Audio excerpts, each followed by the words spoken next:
اگر ویڈیو اچھی لگے تو اس کو لائک ضرور کیجیے گا اور آگے بھی شیئر کر دیجیے گا تاکہ کسی دوسرے کو ہماری وجہ سے فائدہ پہنچے تو ہمارے لیے صدقہ جاریہ بن جائے۔ جو نئے ہیں چینل پر چینل کو سبسکرائب کر لیں، بیل آئیکن کو بھی دبا لیں تاکہ میری اگلی آنے والی ویڈیو آپ تک پہنچ سکے۔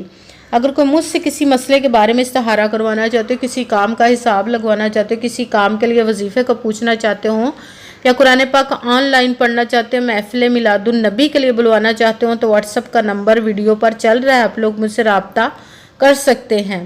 اگر میرے بھائی یا بزرگ مجھ سے رابطہ کرنا چاہتے ہوں تو واٹس ایپ پر وائس میسیج کر کے اپنا مسئلہ بتا سکتے ہیں۔ اگر بہنیں یا مائیں مجھ سے رابطہ کرنا چاہتی ہوں تو واٹس ایپ پر وائس کال کر کے مجھ سے بات کر سکتی ہیں، اپنا مسئلہ بتا سکتی ہیں۔ آپ نے وظیفہ کرنے سے پہلے کمنٹس میں اپنا نام اور جہاں آپ رہتے ہو جگہ کا نام اور اللہ پاک کا نام ضرور لکھنا تاکہ میں بھی آپ لوگوں کے لیے دعا کر سکوں اور پھر وظیفے کی بھی آپ لوگوں کو اجازت مل جائے گی۔ آپ نے وظیفہ پڑھنے سے پہلے پوری ویڈیو کو دھیان کے ساتھ سن کے سمجھ کے پھر وظیفے کو کرنا ہے، ایسا نہ ہو کہ ویڈیو کو سکپ کر کے چھوڑ کے سنیں اور پھر کوئی بات رہ جائے اور آپ وظیفہ کریں اور وہ ٹھیک نہ ہو۔ نہ تو آپ نے کسی عمل میں کم کر کے پڑھنا، نہ زیادہ بڑھا کر پڑھنا، نہ آگے پیچھے کر کے پڑھنا ہے۔ اگر کم یا زیادہ کر دیتے تو وہ ہمارا وظیفہ ٹھیک نہیں ہوتا، ہمیں کامیابی نہیں ملتی۔ اس لیے جس تعداد اور جس ترتیب کے ساتھ میں آپ لوگوں کو وظیفہ بتانے لگی ہوں اسی تعداد اور اسی ترتیب کے ساتھ آپ نے اس وظیفے کو پڑھنا ہے۔ آپ اس وظیفے کو آج کے دن کسی بھی جگہ پر بیٹھ کر پڑھ سکتے، گھر میں، آفس، مدرسے میں، یونیورسٹی میں، کالج میں، شاپ پہ، مگر جب پڑھنے لگے بالکل خاموشی، توجہ، سکون کے ساتھ پڑھنا ہے کہ وظیفے کے درمیان نہ تو آپ نے کسی سے بات کرنی ہے، نہ اٹھنا، نہ فون استعمال کرنا ہے۔ اگر ہم وظیفے کے درمیان کسی سے بات کر لیتے ہیں، اٹھ جاتے تو وہ ہمارا وظیفہ ٹھیک نہیں ہوتا، ہمیں کامیابی نہیں ملتی۔ اسی لیے مکمل وظیفہ پڑھنے کے بعد ہی آپ نے کسی سے بات کرنی، اٹھنا یا کہ فون استعمال کرنا ہے۔ آپ اس وظیفے کو آج کے دن کسی بھی وقت پڑھ سکتے، کسی بھی نماز کے ساتھ پڑھ سکتے، نماز کے علاوہ بھی پڑھ سکتے ہیں۔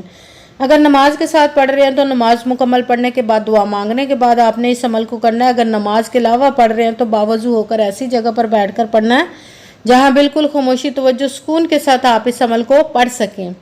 جب آپ وظیفہ پڑھنے کے لیے بیٹھ گئے تو ایک مرتبہ درود پاک پڑھنا، کوئی سا بھی درود پاک پڑھ سکتے ہیں مگر درود ابراہیمی جو نماز میں پڑھا جاتا ہے وہ والا ایک مرتبہ درود پاک پڑھ لے تو زیادہ بہتر، ورنہ کوئی سا بھی درود پاک آپ پڑھ سکتے ہیں۔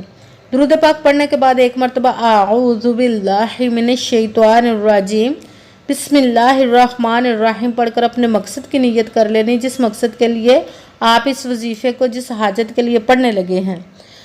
پھر آپ نے سب سے پہلے نمبر پر جو وظیفہ پڑھنا ہے وہ ہے اللہ الصمد، اللہ الصمد، اللہ الصمد، اللہ الصمد، اللہ الصمد۔ اس کو آپ نے 11 مرتبہ 11 ٹائم پڑھنا، پھر ساتھ ہی دوسرے نمبر والا وظیفہ بسم اللہ الرحمن الرحیم پڑھ کر قرآن پاک کی سب سے چھوٹی لاڈلی ضدی اور غیبی خزانوں کی دولت کی پاورفل اور مجرب جس کو وظیفہ مانا جاتا ہے اس سورت کو پڑھنا ہے، سورہ کوثر کو۔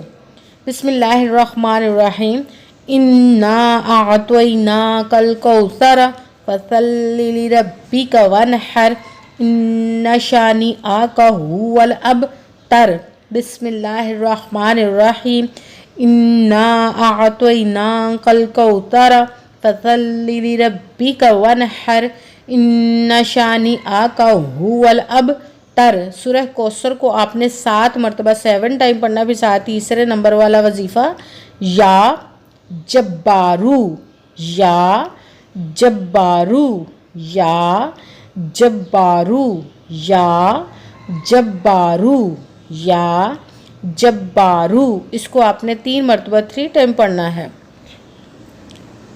سب سے پہلے ایک مرتبہ درود پاک پڑھا، پھر ایک مرتبہ اعوذ باللہ من الشیطان الرجیم بسم اللہ الرحمن الرحیم پڑھ کر اپنے مقصد کی نیت کر لینی ہے۔ پھر پہلے نمبر پر جو وظیفہ پڑھنا وہ ہے اللہ الصمد، اس کو آپ نے 11 مرتبہ 11 ٹائم پڑھنا، پھر ساتھ دوسرے نمبر والا وظیفہ بسم اللہ الرحمن الرحیم انا اعطیناک الکوثر فصل لربک وانحر ان شانئک ھو الابتر۔ سورہ کوثر کو 7 مرتبہ 7 ٹائم پڑھنا، پھر ساتھ تیسرے نمبر والا وظیفہ رب کائنات کے 21 مبارکہ یا جبارو، اس کو آپ نے 3 مرتبہ 3 ٹائم پڑھنا، پھر وہی درود پاک پڑھنا جو درود پاک آپ نے وظیفہ شروع کرنے سے پہلے پڑھا تھا۔ جب درود پاک پڑھ لیا اب آپ کا وظیفہ مکمل ہو گیا۔ اب آپ نے دونوں ہاتھوں کو رب کائنات کی بارگاہ اقدس میں بلند کر لینا۔ سب سے پہلے اپنے گناہوں کی بخشش کی دعا مانگنی، پھر جس مقصد جس حاجت کے لیے آپ نے اس وظیفے کو کیا اس کی خوب دعا کیجیے گا، اور دعاؤں میں مجھے بھی یاد رکھیے گا، میرے لیے بھی دعا کیجیے گا۔ جزاک اللہ خیرہ۔